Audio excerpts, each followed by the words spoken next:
আসসালামু আলাইকুম গাইস, আশা করি সবাই ভালো আছেন। আমার এখানে একটা বিশাল বড় একটা ট্রান্সফর্মার আছে, এটা দিয়ে সেট বানাবো। কিনা রাখছিলাম আমি, কিন্তু স্টকে ছিল, এতদিন তৈরি করি নাই।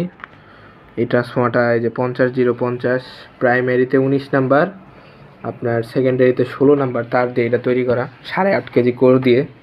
এটার আজকে অ্যাম্পেয়ার টেস্ট করবো, যে ট্রান্সফর্মারটার অবস্থা কী আছে। যেহেতু আমি নতুন একটা ক্ল্যাম্প মিটার নিছি, তো এটা দিয়ে আমি সব চেক করতে পারি আর কি। তো আমি ক্ল্যাম্প মিটারটার রেঞ্জটা সিলেক্ট করে দিই।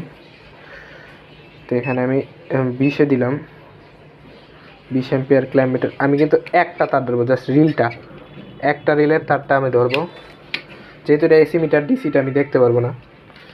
তো আমি একটু তাড়াতাড়ি করি। ওই দেখেন, লোড দিলাম, লাইন দিছি, ওই যে কয়েলটা কিন্তু হিট হওয়া শুরু হয়েছে।